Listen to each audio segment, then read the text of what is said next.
창세기 강해 계속해서 살펴보고 있는데요. 창세기 12장 1절 말씀 우리가 보고 있습니다. 오늘 말씀은 좀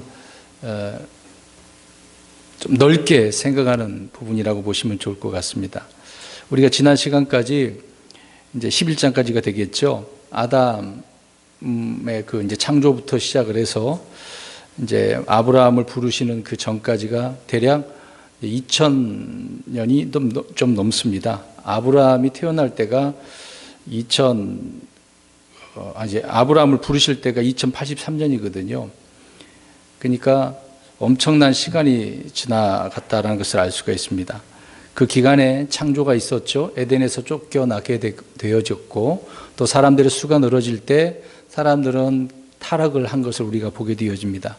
그래서 육체가 된 자들을 하나님께서는 이제 물의 홍수가 되겠죠. 노아의 홍수라고 불리는 그 홍수를 통해서 지구를 다 덮음으로 인해 코로 숨쉬는 것들은 다 죽게 되어지지 않습니까? 이제 노아의 그 이후로 어떤 일이 또 벌어집니까? 또 사람의 수가 늘어나게 되어지니 그들이 모인 그 바벨이라고 하는 도시, 또 거기에서 탑을 쌓게 되므로 하나님께서는 그 언어를 혼잡케 하심으로 민족으로 나라로 다 나눠지게 되어지는 것이죠. 이렇게 인류의 멸망이 이미 2000년 그 기간에도 몇 차례 이렇게 있었다는 것을 우리가 알 수가 있습니다. 그러나 이런 사실들을 사람들은 그냥 전설이야, 신화야 이런 식으로 이야기하는 경우도 많습니다. 그러나 우리는 문자 그대로 받아들이기 때문에 이것은 역사적인 사실이라는 것을 우리는 분명히 알 수 있는 것이죠. 사람들이 아무리 부정하고 나는 안 믿겠습니다 라고 해도 사실은 사실이죠. 그 사람이 안 믿을 뿐이지 이미 과거의 역사가 이렇게 지나온 것이고, 또 앞으로 하나님께서 이루실 것도 얼마나 많이 있습니까? 이미 이루어진 것보다도 앞으로 이루어질 것도 많이 있는 부분이 있거든요. 어찌되었든 간에 사람들이 믿든 안 믿든 하나님께서는 이 세상을 또 만드셔서 하나님께서 하시고자 하는 일들을 이루시는 것을 보게 되어집니다. 이제 오늘부터는 창세기 12장 그 이후로 이제 50장까지가 될 것인데요. 오늘은 좀 전체적인 부분을 이야기를 좀 하려고 하는 부분이지만, 한 사람 아브라함이 되겠죠. 아브라함을 통해서 또 그 아내와 자녀들 이야기, 그 이후로 이삭, 야곱, 또 야곱의 자녀들이 있지 않습니까? 이런 식으로 하나님께서는 창세기 12장부터 하나님의 계획을 또 펼쳐가는 것을 보게 되어집니다. 우리가 흔히 알고 있는 이 아브라함은 어떤 사람입니까? 믿음의 사람이라고 이야기하죠. 그거는 이제 우리가 차차 하나씩 살펴볼 문제고요. 이제 이스라엘의 조상 그러면은 아브라함을 그렇게 얘기합니다. 물론 맨 처음에 이제 아담부터 시작을 해야 되는 부분이 되겠죠. 그 다음에 노아가 또 되는 거고, 또 아브라함 또 그렇게 시작을 하는 것을 보게 되어집니다. 그 이유가 무엇이냐면, 이스라엘 사람들은 누구나 자신이 아브라함의 자손임을 자랑을 했잖아요. 침례 요한에게도 그랬고 예수님에게도 자랑을 하니까 침례 요한은 경고하잖아요. 이 돌들로도 아브라함의 자손을 하나님께서는 일으키실 수 있다. 까불지 마라. 자기 백성에게 이런 경고의 메시지도 해주지 않았습니까? 예수님께서 경고하실 때도 그들이 하도 자기들의 혈통이 우리의 조상은 아브라함이라고 그렇게 얘기할 때 예수님께서 요한복음 8장에서 마귀에게서 났다라고 또 그런 책망의 말씀도 주고 있지 않습니까? 그러니까 혈통이 그렇게 중요한 건 아니에요. 근데 아무튼 온 인류가 다 자기들의 조상 이야기하면 아브라함 그렇게 이야기한다라고 하는 부분입니다. 그러나 유대인들뿐만 아니라 다른 그 많은 사람들도 자기의 조상은 아브라함이다라고 주장하는 자들이 많이 있어요. 흔히 이제 아브라함의 육신적 후손들이라고 보면 되는데, 그 중에 이제 아브라함 이삭 말고 먼저 낳은 자식이 누굽니까? 이스마엘이잖아요. 이스마엘 후손들은 지금 거의 이제 무슬림 사람들이거든요. 이슬람 사람들이지 않습니까? 그들이 다 자기들의 조상은 아브라함이다라고 주장을 하고 있습니다. 그 이유는 자기의 이제 아브라함까지 가기 전에 거기에 이스마엘이 있지 않습니까? 이스마엘 그 후예들이 너무도 많았기 때문에 그렇게 표현을 하고 있는 것입니다. 그 외에도 에서의 후예가 또 있어요. 야곱과 에서인데 또 에서의 후예들도 자기 조상 컷을 올라가 보면은 아브라함이기 때문에 그렇게 조상이라고 이야기를 하고 있습니다. 또 또 앞으로 살펴볼 문제지만 창세기 25장에 가서도 보면 아브라함의 또 그 첩이 있지 않습니까? 구드라가 있는데 구드라가 여러 명의 자녀들을 낳았어요. 그 중에 욕산과 미디안이 있습니다. 그 후손들도 역시 자기들의 조상이 아브라함이다라고 이제 주장하는 부분을 보게 되어집니다. 그 외에도 또 아브라함이 우리의 조상이다라고 주장하는 것이 누구일까요? 우리 그리스도인들이라고 합니다. 이 말은 누가 지어낸 게 아니라 사도 바울이 주님께서 말씀 주신 대로 로마서에 있는 4장 16절에 그것을 말씀을 하고 있는 것이죠. 제가 잠깐 읽겠습니다. 그러므로 그것이 은혜로 되게 하려고 믿음에서 나나니 그 목적은 그 약속을 모든 씨에게 확고하게 하려 하심이라. 그것은 곧 율법에 속한 자들에게만 아니라 아브라함의 믿음에 속한 자들에게 그 약속을 확고하게 하려 하심이니 그는 하나님 앞에서 우리 모두의 조상이라. 바울도 그리스도인이죠. 이것을 언급하면서 이제 유대인뿐만 아니라 모든 사람이 다 아브라함이 조상이다라고 이야기를 하고 있는 거예요. 단 믿음에 따른 사람이라고 이야기하고 있는 것이죠. 믿음에 속한 자들. 그래서 갈라디아 3장 7절을 보니까 그런즉 너희는 믿음에 속한 자들 곧 그들이 아브라함의 자손들인 줄 알지어다라고 말하고 있습니다. 그러니까 믿음에 따라 구원받은 사람, 믿음이 있는 사람들은 다 이렇게 아브라함이 조상이다라고 이야기를 하고 있는 것입니다. 그래서 모두의 조상이다라고 이야기를 하고 있는 거죠. 그래서 성경에서뿐만 아니라 아브라함이라고 하는 이 사람은 세상 사람들도 많이 알고 있습니다. 그래서 노래도 있잖아요. 아브라함의 노래, 몇 명의 자식이 있고 그렇게 주장하는 노래도 있습니다. 그리고 유대교나 기독교나 무슬림 다 이렇게 앞에도 말씀드린 것처럼 아브라함을 출발점으로 그렇게 삼고 있기 때문에 이런 조상이다라고 주장을 하고 있는 것이죠. 아무튼 우리 그리스도인들도 아브라함이 조상이다라고 하는 그런 부분이 있습니다. 믿음에 따른 것이기 때문에요. 자, 아무튼 하나님께서는 아브라함을 부르셨습니다. 택하셨죠. 또 아브라함에게 이제 복을 주시는 그 내용을 우리가 다음 주에 더 자세하게 살펴보게 될 것입니다. 그것뿐만 아니라 주신 게 또 있어요. 약속이 주셨어요. 약속. 땅을 이제 주실 것이라고 말씀하고 있잖아요. 또 심지어는 아브라함을 친구라라고 이렇게 부르는 경우도 있었고, 히브리서 11장 10절과 16절을 보게 되어지면 땅과 씨와 민족과 기초들이 있는 한 도시를 약속해 주셨다라고 말씀을 하고 있는 겁니다. 그러니까 아브라함에게는 어마어마한 것들을 많이 주셨어요. 대단한 아브라함의 그 모습들을 우리가 보게 되어집니다.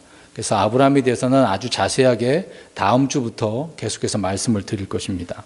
그러면 오늘 창세기 12장 1절만 우리가 보고 좀 살펴볼 문제가 있어서 말씀을 드리려고 합니다. 자, 1절을 보십시오. 그런데 전에 주께서 아브라함에게 이르시되 너는 내 고향과 친족과 아버지 집에서 나와 내가 내게 보여줄 땅으로 가라라고 말씀하셨습니다. 자, 여기서 우리가 이제 바로 잡아야 될 문제가 뭐냐면 과거에 보던 우리 성경에는요, 전에라고 하는 단어가 없어요. 이 단어가 빠져 있다 보니까 이 12장 1절에 하나님께서 아브라함에게 이렇게 떠나라고 부르셨구나라고 생각을 합니다. 저 역시도 과거에 보는 그 성경으로 그럼 언제 부르셨지? 그런 고민이 좀 있었거든요. 이때 부르셨나?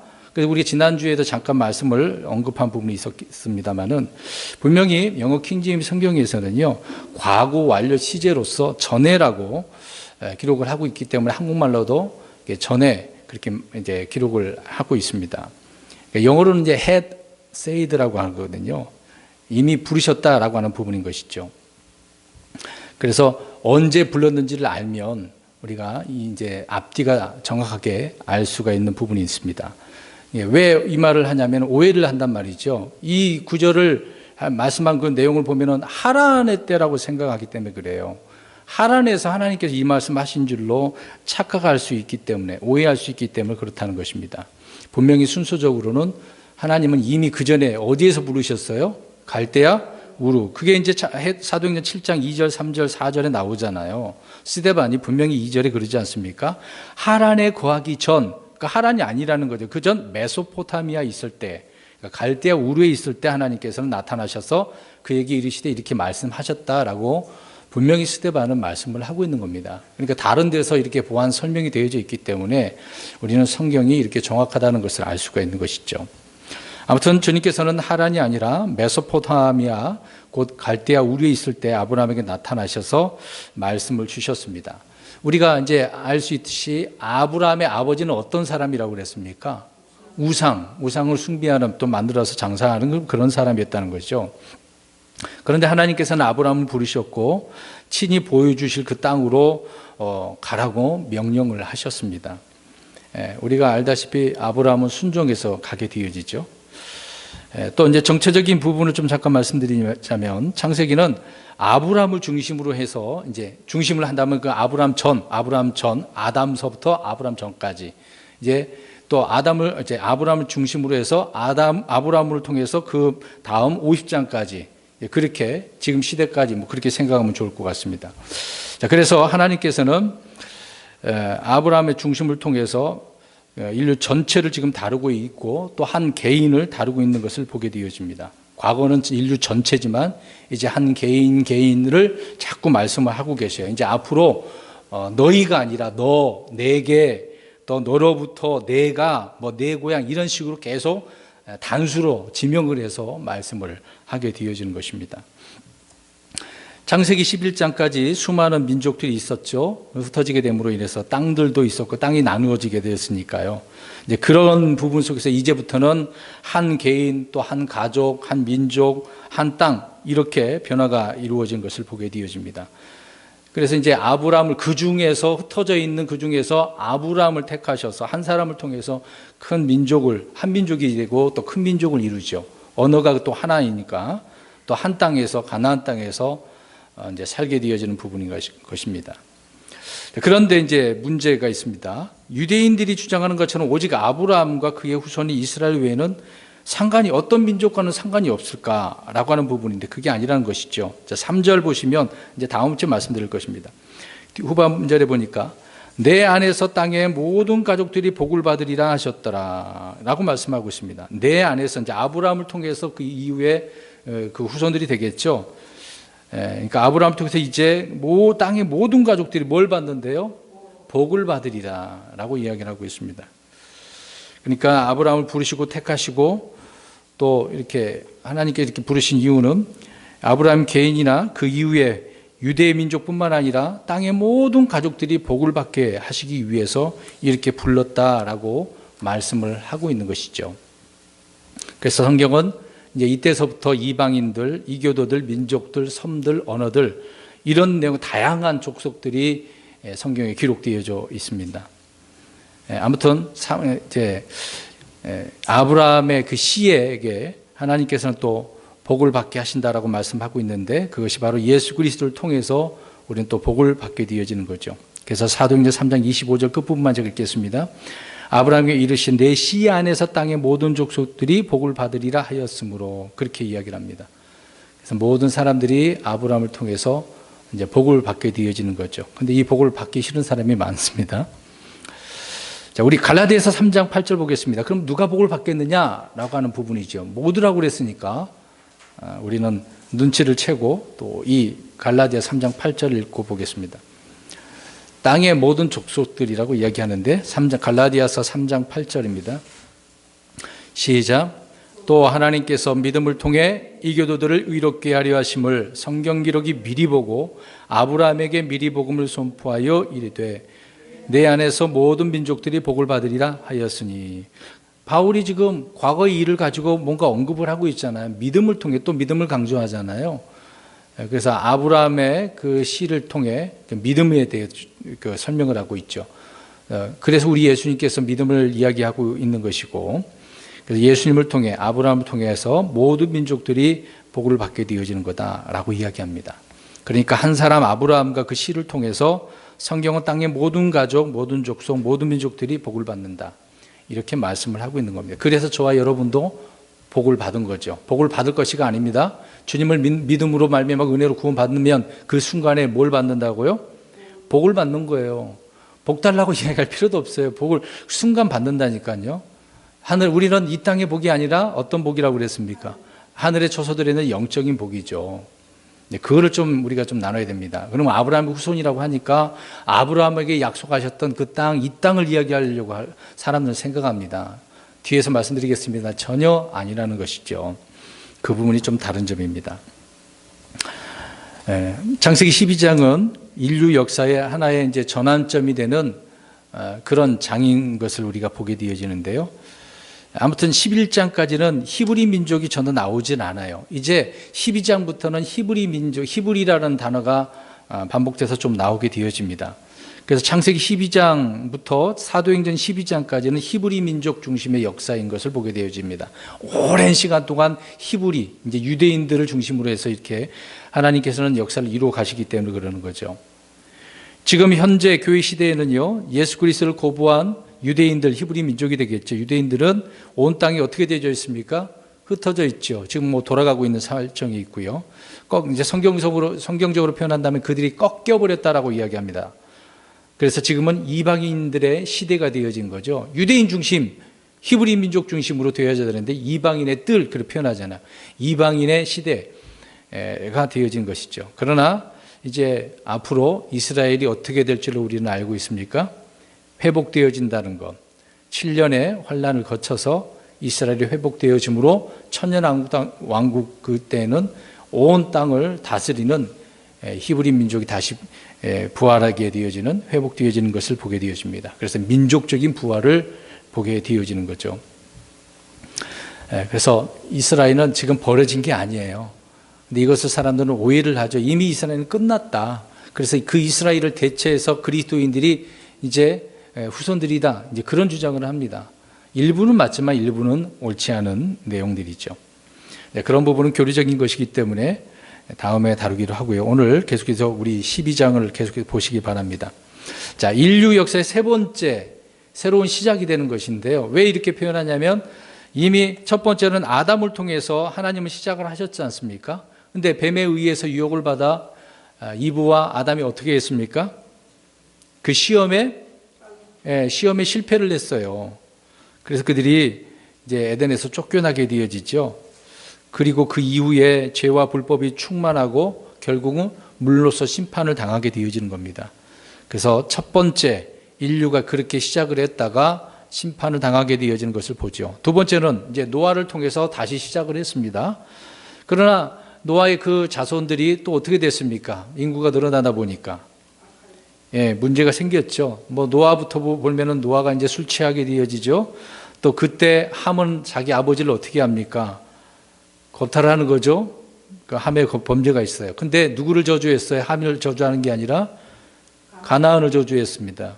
그 이후에 이제 구스와 니므롯이 있었는데 니므롯이 이제 어떤 왕국을 이루어서 반역을 하게 되어지고 탑을 쌓고, 그래서 그것으로 인해 하나님의 심판을 또 받게 되어지는 것이죠.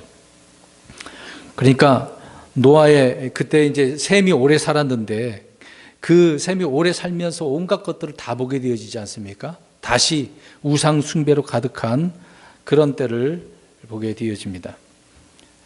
그 다음에 세 번째 우리가 지금 살펴보고 있는 아브라함을 통해서 하나님은 다시 또 시작하는 것을 보게 되어집니다. 그래서 메소포타미아, 그럼 이때까지도 사람들이 다 흩어져서 어떻게 살고 있었다는 것을 알 수 있습니까? 여전히 그렇죠. 하나님을 멀리하고 타락을 하고 우상을 섬기고 있는 것을 보게 되어지죠. 그런 가운데 한 사람, 이 아브라함을 하나님께서 부르신 것입니다. 불러서 가족을 이루고, 또 물론 이미 그때 가족을 이루고 있었습니다만은 민족과 국가를 그렇게 세워져 나가는 것을 보게 되어지죠. 이것을 통해서 하나님은 일부분이 되겠습니다만은 인류의 구원의 계획이 어떻게 이루어지는 것인가를 하나님께서는 알게 해주시고 있다라고 하는 부분입니다. 그러니까 아브라함 이야기를 보고서도 우리는 그냥 쉽게 넘어가면 안 됩니다. 그냥 흔히 믿음의 조상, 믿음의 사람이래, 그 정도만 보면 우리가 아직 뭔가 부족한 겁니다. 일부분만 알면 안 된다는 거죠. 하나님은 계속해서 자신의 구원의 계획들을 세워나갑니다. 인간이 망치면 또다시 하나님은 새로운 계획으로 이렇게 구원에 대해서 이루어 가시고 있다는 것을 알 수가 있는 거죠. 아브라함 한 사람이 가족과 민족을 이루고 그 씨를 통해서 온 세상을 구원하는 것이 하나님의 계획이었다라고 하는 것입니다. 결국 아브라함의 씨에서 나신 이가 누구십니까? 예수 그리스도시잖아요. 그래서 예수님을 통해서 이것이 완벽하게 성취가 되어지는 것이죠. 그래서 우리는 누구나 다 믿음에 따르면, 믿기만 하면 아브라함의 자손 또 하나님의 자녀가 되어지는 권능을 받게 되어지는 것이죠. 자, 그렇다면 이제 하나님께서는 아브라함을 불렀다라고 하는 의미를 좀 보겠습니다. 그의 민족 이스라엘을 아브라함을 부르시고 민족을 세우시지 않습니까? 그러면 하나님께서 그렇게 이스라엘을 민족을 택하신 목적이 뭐냐? 목적과 이유를 좀 말씀드리려고 합니다. 첫 번째로 우리가 이제 목적에 대해서 살펴보려고 하는데요. 성경을 좀 우리가 찾아볼 필요도 있고요. 먼저 이제 이사야 43장 10절을 펴고 계시기 바랍니다. 펴시면서 좀 들으십시오.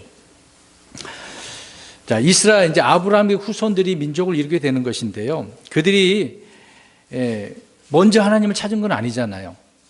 이제 후손들이 늘어났어요. 이제 야곱을 통해서 이집트에 감으로 굉장히 많은 사람이 늘어나게 되지 않습니까? 그때 그들이 하나님을 찾았다라고 볼 수는 없는 것입니다. 그들이 먼저 하나님 누구신지는 알고 온 세상에 나머지 모든 민족에게 참 하나님이 누구신지 증언하려고 하는 거 아니까 그 부분보다도 하나님이 어떤 분인지를 하나님께서 이스라엘 백성들을 통해서 증언하기 위해서 부르셨다는 겁니다. 그들이 먼저 그렇게 한 게 아니라 하나님께서 그 부르신 목적은 야, 너희들이 내가 누구인지를 세상에게 알려주어라 라고 하는 그런 의미 속에서 부르셨다라고 하는 것이죠. 노아의 홍수 이후에 그 아들들은 주의 이름을 부른 것이 아니라 셈이 죽기도 전에 이미 온 세상의 모든 사람들은 하나님을 잊고 우상 숭배 가운데 있었지 않습니까? 우리가 알다시피 아브라함의 아버지 데라 역시 다른 신을 섬기는 사람이었던 거죠. 그러면 아브라함도 어떤 사람이었겠습니까? 다른 신을 섬긴 사람이에요. 그런데 하나님께서는 부르신 것입니다. 그 부분은 이제 뒤에서 말씀드리겠습니다. 하나님을 잊어버린 세상에 하나님은 친히 자신을 계시하시고 약속의 말씀을 전해주시기 위해서 이 땅에 하나님을 알고 믿고 순종할 그 무리를 지금 만드시는 과정이 있는 거죠. 아브라함을 통해서 부르시고 큰 민족을 이루겠다고 하셨잖아요. 그렇게 큰 민족을 이루기 위해서 지금 계속 오랜 시간이 흘러가고 있으면서 하나님은 일을 하시고 있는 것을 보게 되어집니다. 그래서 믿고 순종할 그 무리를 만들어서 하나님 자신의 증인이 될 그런 사람을 이렇게 필요했기 때문에 아브라함을 부르셨다라고 하는 것이죠. 주 하나님을 믿고 그분이 누구신지 증인이 될 사람들을 만들기 위해 이렇게 부르시고 민족들을 이스라엘을 만드셨다는 것입니다. 자, 펴셨으면 그 성경 구절을 읽겠습니다. 이사야 43장 10절부터 12절 시작.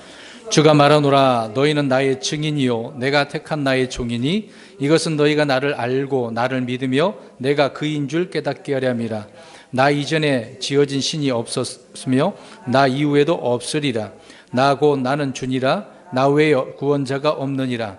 내가 밝히 알리고 구원하며 보여주었나니 그때에는 너희 가운데 다른 이방신이 없었노라. 그러므로 너희는 나의 증인이요 나는 하나님이니라. 주가 말하노라. 아멘. 이사야 예언자를 통해서 하나님께서는 이스라엘 백성들에게 야, 너희는 나의 증인이다. 그건 이 말은 뭐예요? 내가 이렇게 아브라함 부르고 민족을 이룬 이유는 너희들이 어떻게 해야 된다 그 얘기입니까? 예, 증인이 되어야 된다라고 하는데 그들이 어떻습니까? 이집트에서 나와서 저 가나안 땅에 들어가는데 어떻습니까? 들어가서도 주님의 증인이 아니라 우상을 섬기고 있으니 잘못된 것이죠. 또 나를 알고 나를 믿으며 그인 줄 깨닫게 하려 한다고 그랬는데 그들은 아니란 말이죠. 우상을 섬기고 있으니. 그래서 하나님은 그들을 또 실패한 것이니까 심판할 수밖에 없는 것이죠. 그래서 그들을 북이스라엘이 망하고 남유다도 망해서 결국 남유다는 어떻게 되었습니까? 바벨론의 포로로 잡혀가게 되어지는 것을 보게 되어지죠. 자, 아무튼 이스라엘이 바로 하나님의 증인들로서 세워졌다는 것을 알 수가 있어요. 우리 그리스도인들은 누구의 증인이 됩니까? 예수 그리스도의 증인이죠. 근데 여호와의 증인들 이단은 자기들이 원하는 여호와 증인이 되겠죠? 그건 잘못된 것이니까. 두 번째는 목적이 뭐냐? 하나님께서는 아브라함을 부르시고 민족을 이렇게 택하신 그 목적이 뭐냐? 출애굽기 19장 6절에 보면 나와 있습니다. 자, 우리 찾아서 읽겠습니다. 출애굽기 19장 6절. 자, 이유는 5가지를 좀 보겠습니다. 자, 목적은요. 출애굽기 19장 6절입니다. 시작. 또 너희는 내게 제사장 왕국이 되며 거룩한 민족이 되리라.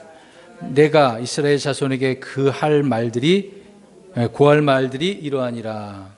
자, 이 내가 모세가 이스라엘 자손에게 하나님의 말씀들을 알려줘야죠. 자, 이제 다른 부분을 좀 이따 찾겠습니다만은요. 이스라엘 백성들은요, 하나님의 말씀을 맡은 자예요. 맡은 자라고 그랬습니다. 그러니까 하나님께서는 말씀을 이들에게 줬어요.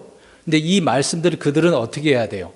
간직하고 지키고 늘 그렇게 행하고 사람들에게 알려줘야 되는 거거든요. 그래서 말씀을 맡은 자라고 그래요. 말씀을 맡은 자. 그러니까 이스라엘 민족 그 자체를 이렇게 불러주셔서 율법을 주시고 또 그들을 제사장 왕국으로 삼으셨지 않습니까? 또 대언자를 통해서 계속해서 또 말씀을 하셔요. 그래서 대언자들이 성경을 계속 많은 부분에 있어서 기록을 하고 있잖아요. 자, 그러면 이 부분에 대해서 로마서 3장 2절 가서 보십시오. 이스라엘 자손에게 고할 말들이 이러하다라고 이제 알려줘서 기록을 해놨단 말입니다. 그래서 바울은 이 부분에 대해서 이스라엘의 민족이 이런 목적으로 부르심을 받았다라는 것을 설명을 해주고 있습니다. 로마서 3장 2절 가서 보겠습니다. 그러니까 이렇게 하나님께서 아브라함 한 사람 개개인만 이야기하는 게 이것을 통해서 하나님의 계획이 이렇게 있었다는 거죠. 로마서 3장 2절 시작. 모든 면에서 많으니 주된 이유는 그들에게 하나님의 말씀들이 맡겨졌다는 것이라. 이런 말씀이 맡겨졌는데 그들 그 말씀들을 어떻게 여깁니까? 무시하잖아요. 경멸히 여기고. 하나님의 말씀을 두려워하지도 않았지 않습니까? 아무튼 구약 성경은 유대인들에게 맡겨졌고 신약 성경은 그러면요. 누구에게 맡겨졌습니까 지금? 우리 그리스도인들에게 신약 교회에게 맡겨진 거죠. 이스라엘을 주의 말씀을 받아서 보존함으로 모든 사람들이 주의 말씀들을 알 수 있도록 하는 그 역할을 맡았던 거죠. 우리 교회도 마찬가지입니다. 신약 교회도요. 오늘날 교회는 유대인들의 손에 보존된 주의 말씀을 그대로 받는 거죠. 신구약이 우리에게 있어서 하나님의 말씀이 뭔지 바로 깨닫고 그렇게 살고 또 세상에 나가서는 많은 사람들에게 하나님이 누구신지를 알려줘야 됩니다. 그게 이제 빛의 증인 아닙니까? 예수님의 증인들이 되어야 되는데 그리스도의 대사가 되어야 되는데 이걸 잘 안 하잖아요. 핍박받을까 봐. 우리도 만약에 그렇게 안 하면 책망받을 수 있습니다. 이스라엘도 맡겨진 것을 못하니까. 그래서 맡겨준 걸 잘 관리를 해야 되잖아요. 그런 비유들이 많이 있듯이 맡겨줬으면 잘 간직하고 심지어는 내가 잘 못하겠으면 어떻게 해야 돼요? 돈을 맡겼으면 잘 못하면 어디에다도 맡기면 될까요? 은행이라도 맡겨야 되는데 그런 지혜도 없는 경우 있잖아요. 그러니까 말씀을 어떻게 해야 되는가라는 그걸 잘 모른다는 거죠. 그게 좀 안타까운 부분입니다.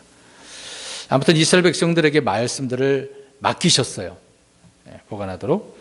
세 번째입니다. 이제 목적, 왜 이렇게 부르셨는가, 민족을 부르셨는가 그 얘기입니다. 이사야 53장을 보면 알 수가 있는데요. 예수 그리스도 오심을 기다리고 준비하기 위해서였던 것입니다. 그 차트 전체는 나오는 내용인데요. 이제 창세기에서 여자의 씨가 나오잖아요. 그 여자의 씨는 누굽니까? 예수님이잖아요. 오실 그리스도, 예수 그리스도 오심에 대해서 말씀해 주셨어요. 이미 창세기 3장 15절에. 그러나 온 세상은 이거 누가 알겠습니까? 그 내용을 설명해 주지 않는 이상은 다 모르잖아요. 아무도 모르기 때문에 하나님께서는 이걸 알게 해 주시려고 오늘 누구를 부르시는 거예요? 아브라함을. 또 민족을 이루셔서 이걸 알려주시는 거예요. 그래서 성경 기록을 해놓으시고 신약에 와서 그걸 딱 펼치니 이런 거였다라고 바울이 정확하게 설명을 해주고 있는 거잖아요. 그래서 이런 사실들을 계속 믿고 소망하도록 하셨다는 것이죠. 지금 우리 그리스도인들에게 큰 혜택입니다. 유대인들에게 있어서는 이게 계시의 문제에 있어서 점진적인 계시잖아요. 그래서 이들은 잘 몰랐기 때문에 답답한 노릇이었겠죠. 근데 우리는 신구약 성경을 다 갖고 있으니까 얼마나 감사한 일입니까? 이런 내용들을 읽으면서 야, 하나님 정말 놀라운 계획을 이렇게 이루셨구나라는 것을 알게 되어지는 거죠. 그러면 우리 그리스도인들은 이것을 믿고 소망해야 되잖아요. 아, 이런 진리였어? 더 주님을 잘 믿어야 되겠구나. 이런 마음이 생겨야 되는데 오늘 창세기 읽으면 아브라함이 이렇게 됐더래, 불러주시고 뭐 가나안 땅으로 갔더래, 이 정도로 생각하면 안 된다 그 얘기죠. 그래서 로마서 9장 4절에 보면 하나님은 이스라엘 민족 가운데서 메시아를 주셨다라고 이야기를 하고 있는 것입니다. 그것이 목적이에요. 아무튼 예수님의 그 오심을 기다리고 준비하는 거죠. 그래서 이스라엘 백성들을 부르신 것입니다. 그 다음에 네 번째로 로마서 11장 8절에서 12절인데요. 앞에서 잠깐 언급했던 말씀인데요. 온 세상에 복의 통로가 되게 하기 위해서, 복의 통로입니다. 그래서 이제 또 성경의 번역의 문제가 될 수도 있는데요. 흔히 우리는 아브라함의 복에 뭐라고 그랬습니까? 근원이 아니에요. 근원이 아닙니다. 복이 그냥 복의 통로예요. 아브라함을 통해서 복 받는 거거든요. 하나님은 아브라함에게 이제 복을 주셨어요. 그래서 창세기 12장 2절에 보면 이제 1절이지만 우리 다음 주에도 보겠습니다만은 내가 복이 되리라. 복이 근원이라고 하는 그 단어가 좀 한국말로서는 애매모호한 경우가 있겠습니다. 자, 이스라엘은 계속해서 우리 이스라엘 역사를 보면 계속 실패하고 넘어지잖아요. 그럼에도 이방인들에게 복이 되는 거, 이스라엘 중심으로. 이스라엘 때문에 이방인들이 복을 받는 거거든요. 또 이스라엘의 충만함이 더욱더 큰 복으로 이방인들에게도 이런 복이 오게 되어지는 것이라고 성경은 말씀을 하고 있습니다. 로마서 11장 12절을 보십시오. 그들이 아무튼 이스라엘이 주님을 잘 섬기든지 못 섬기든지 어떠하든지 간에 온 세상을 복을 받는다라고 이야기를 하고 있습니다. 우리 로마서 11장 12절을 보겠습니다. 아무튼 그들을 부르시는 그 목적은 복의 통로가 되게 하기 위해서인데요. 로마서 11장 12절 시작. 이제 그들의 넘어짐이 세상의 부요함이 되며 그들의 쇠퇴함이 이방인들의 부요함이 되거든 하물며 그들의 충만함은 얼마나 더 많이 부요함이 되겠느냐. 아멘. 이들 때문에 지금 세상의 부요함이 된다고 이야기하잖아요. 아브라함과 또 이스라엘을 통해서요. 그러니까 감사해야 돼요. 이스라엘을 욕하면 돼요, 안 돼요? 안 됩니다. 아브라함과 이스라엘 때문에 이방인들이 복을 받는 건데요. 또 갈라디아 3장 9절도 보십시오. 펴서 보세요. 갈라디아 3장 9절에 아브라함의 복은요, 특히 믿는 모든 자에게 영향이 미치게 되어지는 겁니다. 갈라디아 3장 9절입니다. 또 14절도 같이 읽겠어요. 갈라디아 3장 9절 보세요. 정말 감사해야 돼요. 9절 시작. 그런즉 이와 같이 믿음에 속한 자들은 믿음이 충만한 아브라함과 함께 복을 받느니라. 14절. 이것은 아브라함의 복이 예수 그리스도를 통해 이방인들 위에 임하게 하고 또 우리가 믿음을 통해 성령을 약속으로 받게 하려. 아멘. 얼마나 감사해요. 믿음을 통해 아브라함을 통해서 이렇게 또 예수님을 통해서 복이 임하는 것이니까요. 이방인들 위에 임한다고 그러잖아요. 여러분 이방인들 아닙니까? 이게 하나님의 목적이었다는 거예요. 이런 목적을 알면 앞으로 이제 창세기 12장 읽을 때 아브라함 나올 때 하나님께서는 이런 의미로 이렇게 부르셨구나, 택하셨구나, 이스라엘을 만드셨구나. 그렇게 이제 이해가 되겠죠. 그때는 막 가슴이 뜨거워질 겁니다. 이 내용을 알고 우리가 읽으면. 다섯 번째입니다. 이스라엘은요, 하나님을 섬기는 민족이 얼마나 복을 받는다라는 사실들을 온 세상에 보여주기 위해서 또 그들을 부르셨다는 겁니다. 자, 이스라엘은 수가 많아요, 적어요? 적은 가운데 한 사람을 시작한 거잖아요. 근데 큰 민족을 이루지 않습니까? 그래서 온 세상의 민족들의 머리가 되고 본이 되게 하시겠다고 하셨어요. 그러니까 그들이 실패했지만 나중에 천년왕국 때 이렇게 만들어 주시는 거죠. 안 되니까 강제적으로라도 하나님은 그렇게 만드시는 부분인 것을 보게 되어집니다. 아무튼 다른 민족들은요, 이스라엘을 통해서 주 하나님이시고 또 주님을 섬기는 것이 복된 일이라는 것을 눈으로 지금 보는 거죠. 이스라엘 통해서 보게 될 겁니다, 앞으로. 지금은 그들이 세상 사람들 이스라엘을 미워하지만 보고 또 주를 두려워하게 하는 거죠. 자, 이런 목적으로 이스라엘을 불러주셨는데, 아브라함과 민족을 이루셨는데 그들이 그렇게 안 했단 말입니다. 그러나 나중에 그렇게 하시겠다는 거죠. 시편 102편 15절에 제가 읽겠습니다. 이처럼 이교도들이 주의 이름을 두려워하고 땅의 모든 왕들이 주의 영광을 두려워하리이다. 그렇게 이스라엘 백성들이 해야 되는데 안 한 거잖아요. 하나님을 안 섬기고 무엇을 섬깁니까? 이방신, 우상들을 섬기잖아요.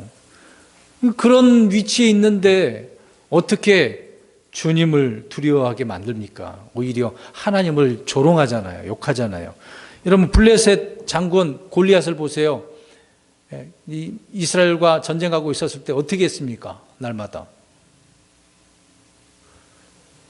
하나님의 이름을 조롱하잖아요. 신성모독 하면서. 다윗과 싸울 때도 그런 얘기 하잖아요. 자기 신을 언급하면서 이스라엘 하나님을 욕되게 하지 않습니까? 두려워하지 않는 거죠. 그들이 바르게 세워지지 않았기 때문에 그런 것입니다. 그래서 다윗이 싸울 때 누구의 이름을 언급합니까? 주의 이름을요. 주의 이름이 얼마나 두려운지를 죽이니까 이제 그게 드러난 거잖아요. 그렇게 안 하면 이제 조롱당하는 겁니다. 이런 목적으로 주님께서는 한 사람 아브라함을 택하셨고 그 이후에 민족을, 큰 민족을 이루신 것을 보게 되어집니다. 그래서 구약의 역사나 신약의 그 내용들을 보면 이스라엘은 계속해서 보니까 이렇게 하나님께서 인도하셨음에도 또 실패하고 또 실패하는 거죠. 계속해서 우상숭배, 배교, 불법, 참 어떻게 보면 골칫덩어리예요. 그러니까 이방 민족들이 이스라엘 향하여서 막 조롱하고 저주하잖아요. 우리 이번에 문제 나갔습니다만은 이스라엘 주변 나라들이 다 어떻게 하면 포로로 이제 그들은 이제 잡혀가게 될 때 그 포로를 또 빼앗아 갖고 다른 포로에 넘겨주고 얼마나 조롱합니까? 참 저주거리가 되는 거죠. 이스라엘은 이방인들에게 주 하나님을 증언하는 대신에 그들의 이방 신들을 받아들여 섬겼으니까 문제가 된 것이죠. 복음서의 유대인들은 주님의 말씀을 가지고 이방인들을 전도하거나 섬기는 그런 모습이 있었나요? 와서 보니까 더 타락해 되어 있어. 하나님 말씀보다는 그 위에 무엇을 기준으로 더하고 있었습니까? 장로들의 전통, 구전. 참 하나님 말씀을 이렇게 뭉개고 있는 맡긴 진짜 맡은 바 된 사람들인데 맡겨준 것을 이렇게 우습게 여기잖아요. 그럼에도 불구하고 자기들의 조상이 누구라고 자꾸 주장을 해요? 아브라함이 조상이라고 자랑만 하고 있잖아요. 말도 안 되는 거죠.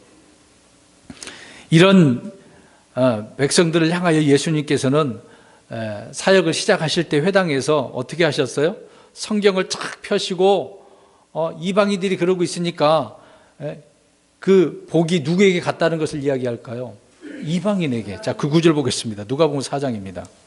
4장 25절부터 27절에 나오는데요. 그 중에 이제 언급한 내용이 엘리야, 엘리사 때를 이야기하고 있습니다. 엘리야 시대에는 3년 6개월 동안 이제 기근이 있었잖아요. 비가 안 와서 기근이 있었어요.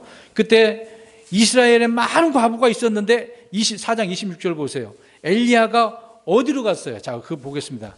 누가복음 4장 26절 시작. 엘리야가 그들 중 아무에게도 보내지지 아니하고 오직 시돈의 도시 사렙다에 사는 한 과부 여인에게만 보내줬으며. 사렙다 과부가 어느 나라 사람이에요? 이스라엘이 아니라 시돈 사람이에요. 시돈 이방인이에요. 참, 너희들이 지금 이 모양 이 꼴이니 예수께서 와 보시니까 또 여전히 그렇단 말이죠. 그러니까 야 엘리야 때 이런 일이 있지 않았느냐 얘기하죠. 그 다음 27절에 또 시작. 또 대언자 엘리사 때에 이스라엘에 많은 나병 환자가 있었으되 그들 중 아무도 정결하게 되지 못하고 오직 시리아 사람 나아만만 정결하게 되었느니라. 이 말씀을 통해서 우리 예수님이 확정을 주는 거죠. 그 당시에는 정말 나병 환자가 많았대요. 이스라엘에 그렇게 많았는데 고침받지 못했어요. 근데 고침받은 사람이 누구예요? 나아만. 이 사람은 어느 나라 사람이에요? 시리아. 참 이방인이 복받은 거잖아요, 사실상. 그래서 성경을 펴서 이렇게 확인까지 시켜주는 건 아니겠습니까? 얼마나 답답하시겠어요, 예수님께서 오셔서 봤는데도. 자, 이런 말을 들을 때 유대인들은 어땠을까요? 어머, 우리가 그랬어요? 죄송해요. 그랬을 것 같아요? 누가복음 4장 29절 보세요. 그들이 막 유대인을 분노하시면 예수님을 어떻게 하려고 합니까? 죽이려고 하는 거잖아요. 결국 예수님을 배척하고 어떻게 했어요? 십자가에 못 박혀 죽이게 만들잖아요. 그러니까 계속해서 사람들은 실패합니다. 역사를 통해서 배워야 되는데 안 배운다니까요. 말해줘도 증거를 제시해줘도 안 배운다니까요. 인간이라는 존재가 그래요. 에덴에서 실패했고 그 이후에도 실패했고 홍수 이후에도 실패하고 율법을 받은 이스라엘도 또 실패를 했고 교회 역시 어떻다고 합니까? 나중에 데살로니가 후서 나오잖아요. 교회가 어떻게 한다고 그랬어요? 배도한다고 그러잖아요. 배도. 참 계속해서 이런 배교의 시대가 있습니다. 또 천년왕국 끝날 무렵에도 사람들이 또 어떻게 합니까? 반역을 일으키잖아요. 반역을. 이렇게 사람은 실패를 하지만 하나님은 이런 세상의 사람의 실패 연속 속에서도 누구만이 승리하십니까? 우리 예수님, 우리 하나님만이 승리하시잖아요. 어떻게 보면 이제 사람들의 입장에서 볼 때는 하나님 실패했네. 이렇게 했는데 또 실패했네. 아니죠. 사람들이 볼 땐, 마귀가 볼 때는 실패처럼 보이지만 누구의 계획이 이루어지고 있는 거예요? 하나님의 계획이. 참 이루시는 분은 하나님이시니까. 그래서 우리는 창세기 12장부터 아브라함, 이삭, 야곱 등 계속해서 이런 인물들을 반복되고 어떤 땅, 지명, 민족들에 대해서 계속 나오게 되어집니다. 근데 이제 그 주변 나라들이 나오지만 유럽 나라가 나오나요? 얼마 나오지는 않죠. 영국, 미국 나옵니까? 한국 나옵니까? 지금 아시아 언급한 거 얼마나 있다고요? 중동 외에는 언급한 건 없습니다. 하나님의 관심은 오직 누구 중심이에요, 지금요? 이제 오늘 누구? 아브라함이잖아요. 그렇게 하나님, 아브라함이 그 씨를 이루기 위해서 이런 내용들을 성경은 계속 말씀을 하고 있는 것입니다. 그래서 창세기 12장부터는 중요한 부분이에요. 물론 성경 모두가 다 중요한 부분이지만. 자, 그러면 주님께서 이제 바벨론, 이집트, 아시리아 등과 같은 민족들을 택하지 않고 이스라엘을 택하신 그 이유가 뭐냐? 앞에서는 이제 목적을 말씀드렸습니다. 이번에는 이제 이유가 뭐냐? 그 얘기입니다. 신명기 4장 37절을 보십시오. 참 이것도 너무 감사한 이유예요. 이 사랑이라고 하는 것이 정말 중요합니다. 다른 건 사랑은 조건이 없는 거잖아요. 하나님이 이것 때문에 그들을 택하셨다. 이제 목적은 여러 가지 이루기 위해서 했었던 거고, 이유는 첫 번째 신명기 4장 37절 시작. 그분께서 내 조상들을 사랑하셨으므로 그들의 뒤를 이은 그들의 씨를 택하시고 자신의 큰 권능으로 친히 보시는 가운데 너를 이집트에서 데리고 나오시며. 내 조상들을 사랑하셨다는 건 누구를 이야기하는 걸까요, 지금요? 아브라함, 이삭, 야곱이잖아요. 그들의 뒤를 이은 그들의 씨 이스라엘이고요, 민족을 말하고 있는 것입니다. 그래서 그들이 이제 아직 민족을 이루긴 하지만 나라로서 이스라엘로서 세워지긴 전이기 때문에 그래서 이집트에서 부르시고 데리고 나오셨다라고 이야기하고 있는 거죠. 큰 권능으로. 자, 포인트는 여기서 무엇입니까? 그들을 어떻게 하셨기 때문에? 사랑하셨기 때문에. 잘난 건 하나도 없는데 사랑한 것 때문에 그래요. 사랑한 것 때문에. 그러니까 사랑의 관계가 이렇게 있다는 겁니다. 우리 그리스도인만 주님께 사랑하는 것이 아니라 유대인들, 이스라엘 향하여 하나님은 이 사랑을 여전히 계속해서 하고 계십니다. 그래서 사랑의 관계를 호세아서에 말하고 있잖아요. 얼마나 음탕한 이스라엘 백성 고멜이라고 표현하고 할 때 그들이 또 떠나도 어떻게 합니까? 값을 치르면서 데려오는데 뭣도 하라고? 사랑도 하라고. 우리에서 호세아서 문제를 풀었잖아요. 사랑. 하나님은 그런 하나님이라는 것을 말씀해 주고 있었다는 것입니다. 그래서 사랑하기 때문에, 그놈의 사랑 때문에 내가 너희를 택했어 라고 말씀을 하고 있는 겁니다. 이스라엘이 하나님을 택한 것이 아니죠. 하나님이 이스라엘을 택하고 그렇게 사랑하셨다라고 말씀을 하고 있는 것입니다. 그러니까 이스라엘은 누구를 잘 둔 거예요? 조상을 잘 둔 거예요. 조상을 잘 둔 덕분에 참 이런 사랑을 받네요. 택함을 받네요. 그러면 이걸로 우리 한 가지 영적인 의미로 우리가 한번 생각해 봅시다. 우리 그리스도인들이 우리 자녀를 잘 되게 하려면 주님을 잘 신실하게 믿어야죠. 이런 의미로 우리가 생각해 본다면 그렇죠. 자녀들을 정말 하나님의 사람으로 잘 세우기를 원하신다면 나 자신이 아브라함처럼 이삭과 야곱처럼 신실하게 주님을 섬겨야 되는 건 당연할 것입니다. 자, 아무튼 첫 번째는 사랑하기 때문에 그를 그렇게 사랑하는 이유로 택하셨다. 두 번째로는 신명기 7장 7절입니다. 앞에서 잠깐 언급하고 지나간 부분이지만 그들의 수는 가장 적었다 그랬어요. 얼마 안 됐다고 그랬어요. 지금 아브라함부터 시작했잖아요. 한 사람을 통해서. 7장 7절입니다. 시작. 주께서 너희를 친히 사랑하시고 너희를 택하신 것은 너희가 다른 백성보다 수가 더 많기 때문이 아니니라. 너희는 모든 백성들 중에서 수가 가장 적으니라.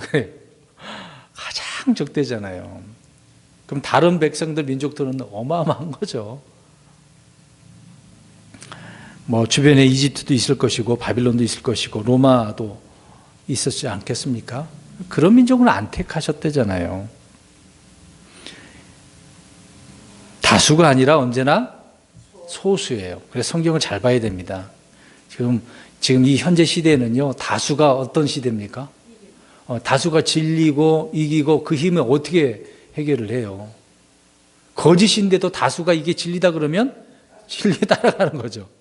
아니다라고 이제 고집피면 이제 그들의 법에 의해서 심판을 받는 것입니다. 뭐 약하고 적고 뭐 작은 것, 뭐 크고 작은 것, 그게 문제가 아니에요. 자, 그런 것들을 하나님께서는 이 적은 무리를 통해서 지혜로운 자들을 어떻게 하시죠? 부끄럽게 하시는 겁니다. 이게 하나님의 지혜인 것입니다. 세상과 하나님은 정반대니까요, 항상. 그래서 다수가 중요한 게 아니에요. 뭐 다수, 뭐 민주주의 더 타락했어요. 뭐 공산주의는 그 둘째치고 민주주의는 더 타락한 것입니다. 그게 뭐가 좋다고 민주주의 옳다고 자꾸 민주주의 그렇게 이념 갖고 다투고 그래요. 하나님이나 잘 믿지. 하나님은 항상 소수입니다. 다수가 아니에요. 왜? 다수는 항상 어떤 일을 벌여요? 예, 죄를 짓고 문제를 일으켜서 반역을 하는 게 다수입니다. 다수가 모이면 겉으로는 평화하지만 아니란 말이에요. 오히려 더 잡아 죽이는 게 다수예요. 그래서 조심하셔야 됩니다. 이스라엘을 택한 것만 해도 보면 우리가 알 수 있는 거 아닙니까? 세 번째로는 신명기 9장 5절, 6절을 보시기 바랍니다. 그들을 통해서 말씀을, 약속을 이루시기 위한 것이라고 말씀을 하고 있습니다. 그런 이유죠. 신명기 9장 5절 그리고 6절 같이 읽습니다. 시작. 내가 가서 그들의 땅을 소유하는 것은 내 의나 내 마음의 곧바름 때문이 아니요 오직 이 민족들의 사악함으로 인하여 주 내 하나님께서 그들을 내 앞에서 쫓아내시기 때문이니 이것은 주께서 내 조상 아브라함과 이삭과 야곱에게 맹세로 하신 말씀을 친히 이루려 하심이니라. 그러므로 너는 깨달을지니 곧 주 내 하나님께서 내게 이 좋은 땅을 소유로 주시는 것은 내 의 때문이 아니니라. 너는 목이 뻣뻣한 백성이니라. 그러니까 하나님도 인정하셨어. 너희들은 안 돼. 목이 뻣뻣해, 교만해, 나쁜 놈들이야, 이렇게 얘기하잖아요. 그럼에도 불구하고 조상들에게 말씀한 그 무엇을, 말씀을 이루게 하시려고, 이루시게 하려고. 그러니까 맹설하신 말씀이잖아요. 그것을 어떻게 하려고요? 이루기시려고. 그래서 내가 너희들 택한 거야 라고 말씀하고 있는 것입니다. 그래서 이스라엘은 자신들이 택함 받은 이유에 대해서 착각해서는 안 되는 거죠. 몰라, 자꾸 아브라함이 조상이라고만 강조를 해요. 이런 일을 하지도 않으면서. 제가 이게 일요일 날 교제 때 말씀드렸잖아요. 킹제임스 성경으로 알고 왔는데 내용들 항상 성경에 어떤 교리 공부하다 보면 하지 말라, 그거는 잘해요. 이거 하면 안 돼, 저거 하면 안 돼, 뭐 헌금 뭐 하면 안 돼, 뭐 하면 안 돼. 근데 하라는 것은 안 한다. 참 희한하죠. 하지 말라는 것은 안 하는 건 좋은데 하라는 것은 잘 안 해요. 이스라엘 백성도 마찬가지잖아요. 하라는 것은 안 하고 하지 말라는 것은 더 잘하잖아요. 똑같아요. 구약이나 신약이나 다를 건 없어요. 착각하지 말아야 돼요. 우리가 뭐 잘났다고 하나님께서 이렇게 택해 주신 것입니까? 아브라함 그 이스라엘도 그런 것인데 그리스도인들도 똑같아요. 이런 내용을 계속해서 반복적으로 말씀하고 있습니다. 그들이 의로운 거 아니죠. 우리가 의로운 거 아니잖아요. 전적인 하나님의 은혜이기 때문에. 그렇죠? 상속이라고 하는 것은 하나님의 선물이에요. 그들의 상속은 지금 땅인데 하나님께 주신 거잖아요. 그들이 뭘 잘났다고. 그리고 뭐 내 땅이다 네 땅이다 할 필요가 없는 것인데 우리 그리스도인들도 마찬가지입니다. 구원받은 그 이유도 이런 부분이죠. 우리는 앞으로 받는 수고는 이제 우리가 뭐 믿음의 선한 행위? 그러면 내 자랑할 거 아니에요. 우리는 그렇게 했음에도 불구하고 누가 했다고 하는 거죠? 내가 한 게 아니라 주님이 하신 거잖아요. 주님이 하셨습니다. 종은 뭐라고 말을 해요? 주인이 제가 해야 될 일을 한 것뿐입니다. 그거죠. 우리가 자랑할 게 뭐가 있어요? 그래서 계시록 4장 10절에도 24 장로가 왕자 앞에 주님 앞에 가가지고 자기들의 관을 다 어떻게 한다 그래요? 주님께. 왜 그래요? 주님께서 하신 것이니까. 자기들이 한 건 없어요. 우리가 앞으로 그럴 겁니다. 이 내용을 아신 분들은 앞으로 우리가 관을 받았다 한다면 주님께서 하신 것입니다. 주께로 돌려드리는 거죠. 우리가 한 게 뭐가 있어요? 다 은혜로 받은 것밖에 없는데. 그래서 나의 나 된 것은 무엇으로? 주님의 은혜로 된 거잖아요. 우리의 수고도 역시 주님의 은혜인 것입니다. 자, 마지막 부분이 되는데요. 이제 아브라함이 주께 부르심을 받은 그 이후에 이스라엘 역사는 좀 7으로 나눠지게 되어집니다. 앞으로 물론 하나 더 환란 그때가 있긴 하지만 간략하게 설명을 드릴게요. 첫 번째로 아브라함의 부르심부터 이제 이집트 이제 출애굽 그 역사까지 우리가 보시면 됩니다. 거기까지가 이제 한 부분이 되는 것인데요. 아브라함과 그 아들 이삭과 같은 한 개인이 큰 민족을 이루고 민족이 되는 그 과정을 출애굽까지 아브라함을 오늘 부르시는 이때서부터 이런 그때까지 출애굽까지 말씀을 하고 있는 겁니다. 한 개인이 가족을 이루고 민족을 이루어서 그 식구가 이제 야곱이 몇 명이 이집트로 갔다 그랬습니까? 이론은 있죠, 그렇죠? 근데 이제 거기에 총 그 기간이 400년이잖아요. 아브라함 부를 때부터 포함해가지고 총 404대가 되는 것인데 그때 이제 이스라엘 민족이 태동이 되는 거죠. 그래서 이집트에 나올 때 큰 민족으로 나오게 되는 것입니다. 그 다음에 출애굽에서 여호수아가 죽을 때까지 이때는 이제 가나안 땅에서 나라를 이룬 시기예요. 나라를. 그래서 정복 전쟁이 일어난 그런 내용들을 우리가 보게 되어집니다. 그럼에도 불구하고 이제 왕이 있게 되어지는 부분이 있겠죠. 자, 여호수아의 죽음부터 그 다음에 세 번째로는 왕국 국가가 되기까지 이제 전이 되겠죠. 그러니까 곧 사무엘 때까지. 사무엘이 사사로서 마지막 사사라고 이야기하잖아요. 제사장이면서 대언자이면서도 사사였다고 성경은 말을 하고 있는 것입니다. 자, 그때까지 계속해서 배교와 또 회복되는 반복이 있는 과정이 있죠. 뭔가 계속 불안정해요. 계속해서 불안정한 그런 때였습니다. 그 다음에 네 번째로는 이제 사울 왕이 등극하게 되어지죠. 왕정 통치가 생기게 되었습니다. 하나님이 다스리는 신정 정치가 아니라 사람이 다스리는 왕정 정치로 이제 바뀌게 되어지죠. 그래서 하나님이 다스려야 되는데 이제 왕이 다스리고 백성들이 스스로 나라를 같이 이렇게 협력해서 이루어 나가게 되어진 것을 보게 되어집니다.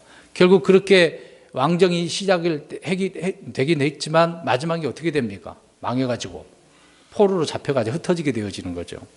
그러니까 사람이 다스리면 안 되는 거였어요. 계속해서 누가 다스려야 되는 겁니까? 하나님이 다스려야 돼. 하나님이 주인이시고 하나님이 왕이신데. 근데 자꾸 사람은 그게 아니다라고 주장하는 것입니다. 그 다음에 포로 기간인데요. 이때 역시 이제 이스라엘도 많이 바뀌게 되어집니다. 그래서 돌아와서 다시는 우상 숭배를 하게 되지 않습니다. 포로로 잡혀갈 때까지 그때서도 우상을 섬겼지만 이제 끝나고 나서 돌아올 때는 이제 더 이상 이스라엘은 우상을 섬기지 않는 것을 보게 되어지죠. 그 다음에 여섯 번째로는 포로에서 돌아오는 그때서부터 사도행전 7장까지 이제 신구약 중간기 400년이라고 하는 기간이 있죠. 이때는 대언자가 없었어요. 어떤 마카비 전쟁 역사도 있었고요. 그때 이제 그리스 알렉산드리아 알렉산더 왕이 있는 그 이야기가 나오게 되어집니다. 그 다음에 이제 예루살렘이 멸망하죠. AD 70년부터 이스라엘이 흩어진 지금 이제 교회 시대를 설명을 하고 있는 것이죠. 그리고 앞으로 환란 때 또 이스라엘이 하나님께 심판을 받고 천년왕국에 들어가게 되어진 것을 보게 되어집니다. 이제 마지막 다시 오늘 1절 다시 보십시오. 12장 1절 마지막 한 부분입니다. 이 부분은 다음 주에 한 번 더 말씀드릴 것인데요. 자, 너는 내 고향과 친척과 아비 집에서 어떻게 해라고 그랬어요? 나오라. 자, 이러한 우상의 장소, 그런 지역, 또 우상에서 나오는 것, 다른 말로 표현하면은요, 분리라는 거예요. 자, 그래서 부르심의 첫 번째 원칙은 항상 뭐 하는 거다? 분리하는 거다. 이런 데서 나오는 거다. 악한 자리에서 있으면 안 되잖아요. 나오는 거예요. 분리하는 거예요. 그래서 갈대아 우르에서 나오는 것이죠. 아브라함의 친족과 아버지는 다른 신들을 섬기는 우상 숭배자였었습니다. 노아의 홍수 끝나고 또 400년이 지나지 않아서 올 인류 역시 마찬가지가 된 것처럼 아브라함 역시 앞에서 우리 말씀을 드렸던 것처럼 우상 숭배자였을 것이라고 볼 수밖에 없는 것이죠. 그래서 여호수아가 24장 15절에 여호수아서 25장 15절에 이 부분을 말씀합니다. 강 저편에서 섬기던 신들이든지 조상들이 그랬다는 거예요. 조상들이. 이게 아브라함 때를 말하고 있는 거잖아요.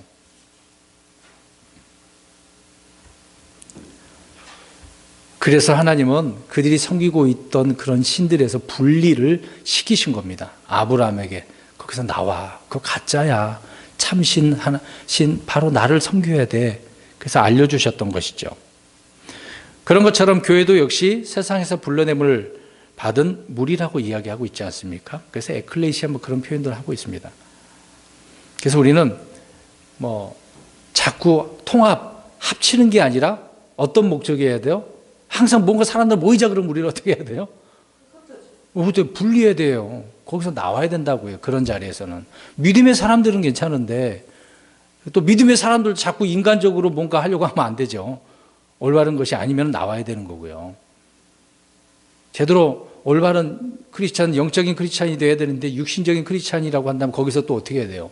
나와야 돼요. 왜 거기 있습니까? 나도 거기 오염되는데. 그래서 같이 있으면 안 됩니다. 그러면은요. 어렵죠. 섞일 수도 없는 것이고. 그래서 우리는 통합이 아닌 분리를 하라라는 것을 알 수가 있습니다. 그래서 하나님께서는 아브라함에게 보여주실 그 땅, 약속의 땅, 가나안 땅.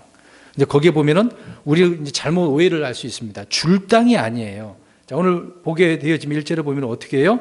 내가 내게 끝부분 보여줄 땅이에요. 보여줄 땅. 네. 내게 보여줄. 그냥 줄 땅 그렇게 합니다. 보여줄 땅이라고요.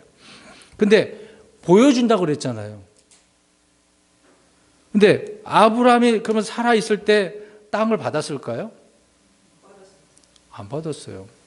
땅 한 평도 안 받았어요. 보여줄 땅이라고 그래요. 아브라함 못 받았다니까요. 그 후손들이 약속받은 거지. 아브라함은 그래서 떠날 때, 갈대우를 떠날 때 갈 바를 알지 못하고 떠난 거예요. 그래서 믿음으로 떠났다라고 이야기하고 있는 겁니다. 아브라함은 고향을 떠나서 가나안으로 그래서 출발을 했고 순례의 길을 떠난 것이죠. 그게 인생입니다. 이 부분은 이제 다음 주 자세하게 우리가 살펴보도록 하겠습니다. 아무튼 하나님께서 이스라엘을 아브라함을 부르시고 또 민족을 이루셔서 또 그 민족 이스라엘 민족을 부르신 택하신 목적이 뭐고 이유가 무엇인지를 우리가 살펴보았습니다.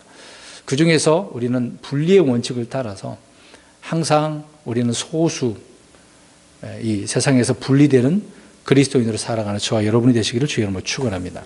아멘.